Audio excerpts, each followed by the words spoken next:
Hello guys, it's Hackerpartimus here, and today in this video we're going to be looking at port 22, carrying on from the last video.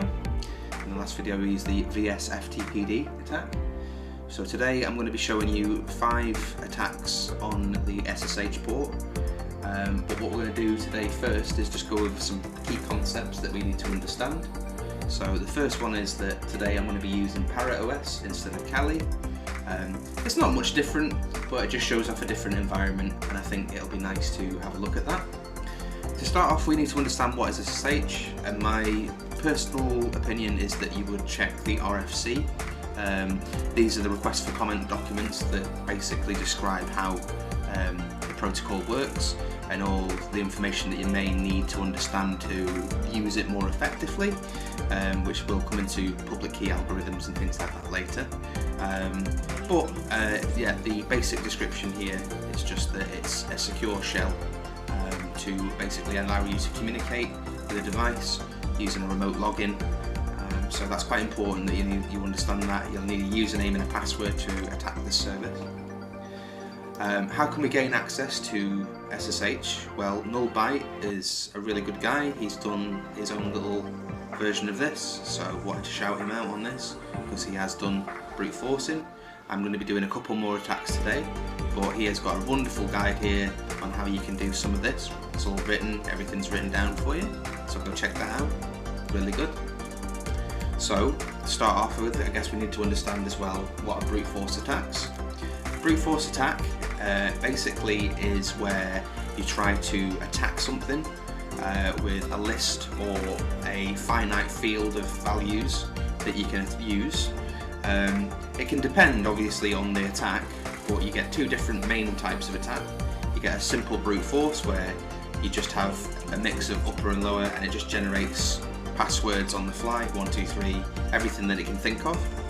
A dictionary attack, which is like a structured list of attacks where it might be breach passwords that have been previously involved in leaked data breaches and things like that.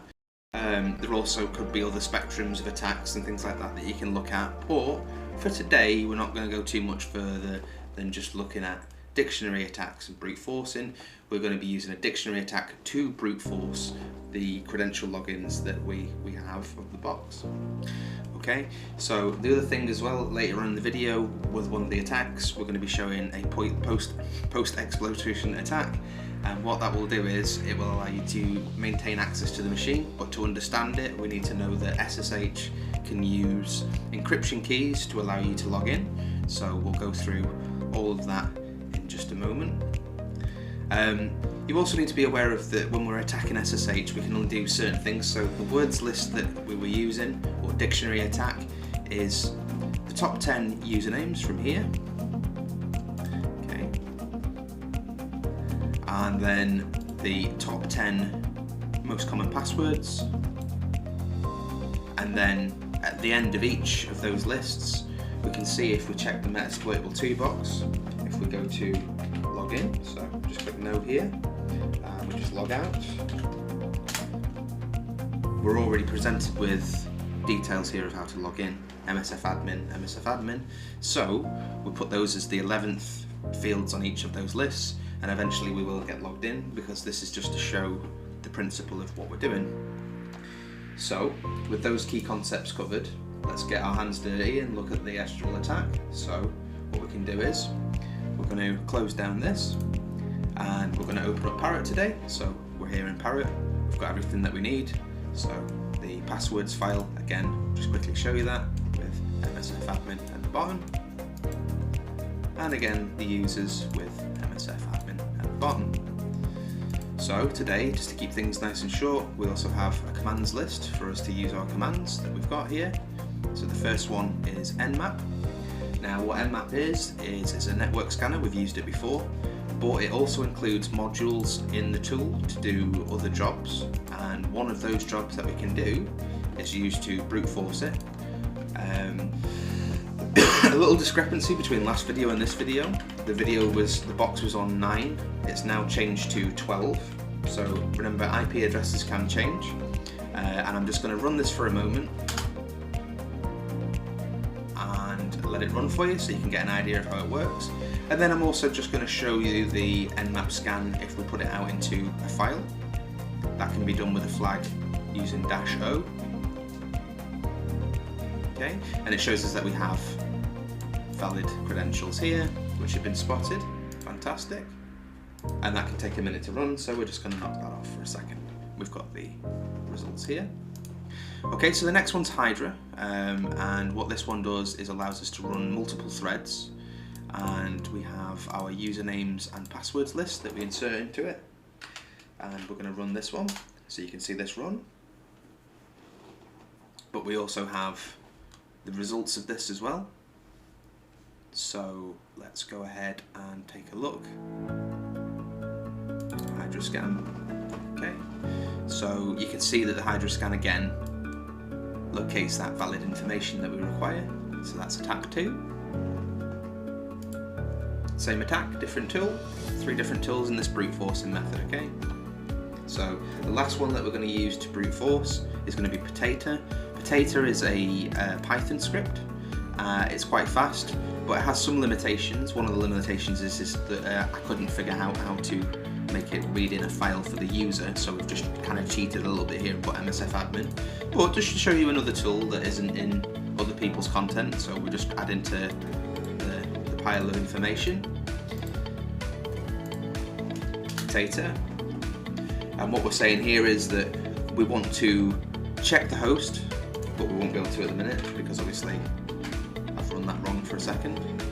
Remember, hosts change, so that's alright. We can change that dead quickly. Some mistakes will be made.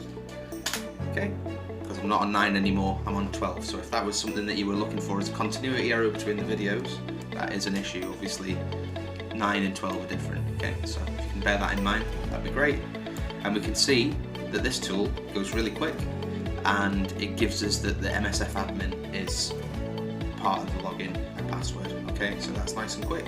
So that's 3 attacks down straight away. So what can we do from here? Well, we've validated that msfadmin is the user login. So we can clear our screen, and we can use SSH, and then we can use msfadmin at, and then the host 192.168.0, and then instead of 912, and I should be able to log in with msfadmin, and we can see that we are on the device with ifconfig 12. Brilliant.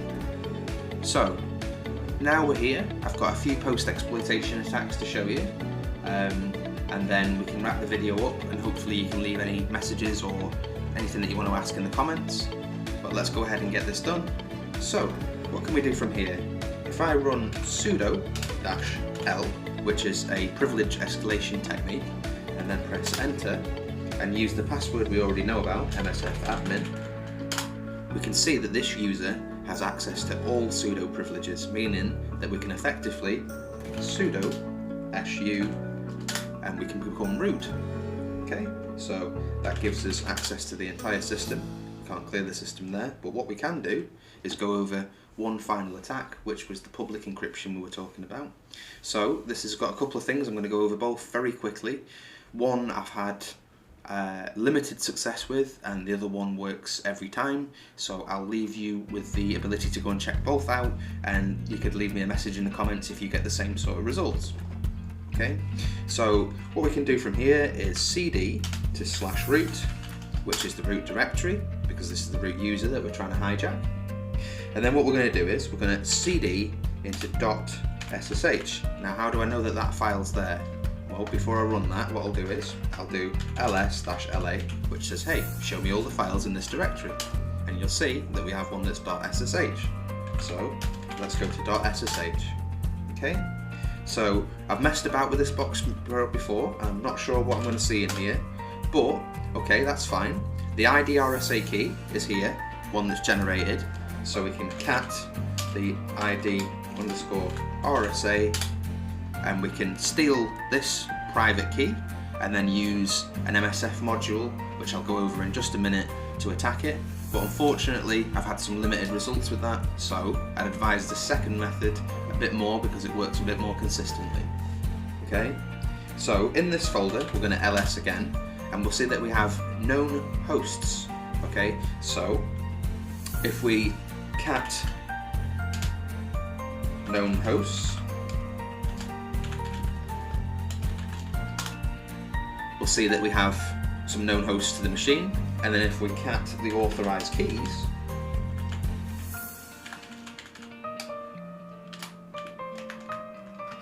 excuse me, good spell, that's it. Okay, we can cat that, and we can see that we have Hackopotamus's Labs public key here. So how would I get this public key in here?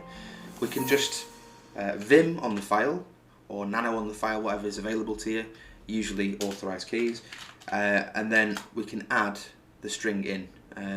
Excuse me, if I can actually use the right command there. Okay, so you can see this is just added in, okay? It's just an added in thing, so I'm just going to quit out of that because I don't want to edit that, but what I do want to do is show you how you get this key to put into this file. So on your machine, you're going to have to open a separate terminal just for now, for our own sanity, and then we're going to use SSH-keygem.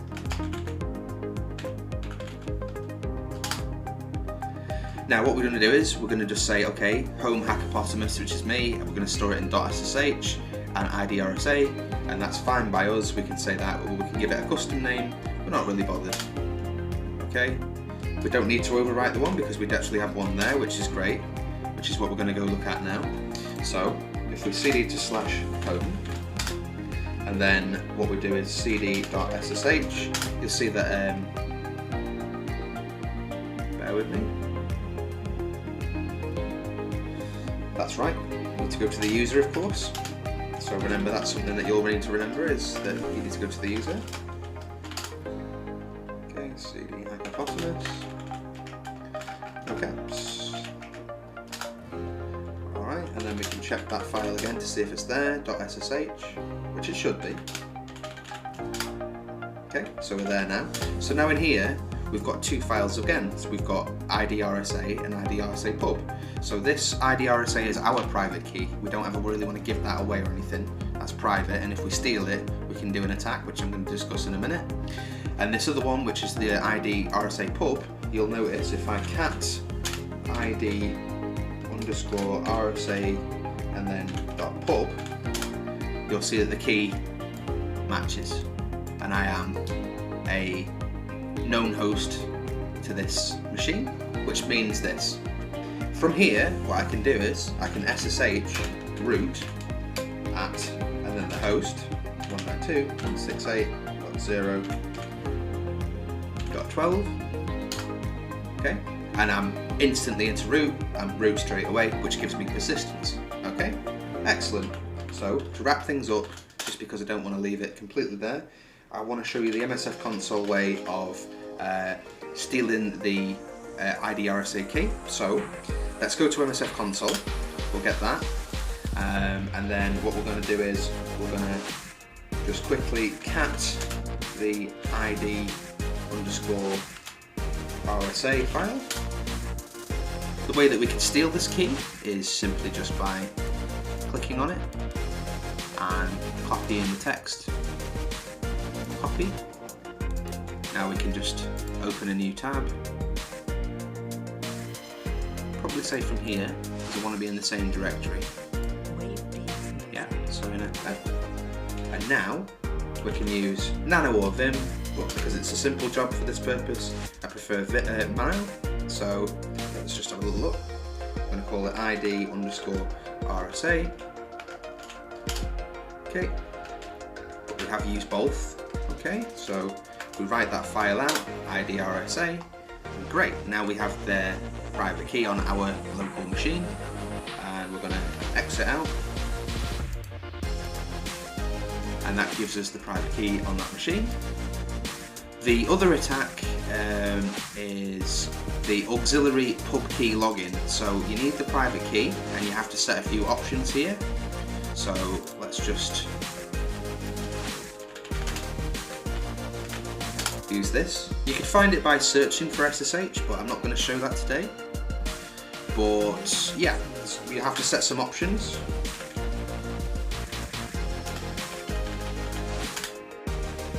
So the rhosts, the username, and also the key path. Okay, so you'd set all those fields. So let's do those then quickly.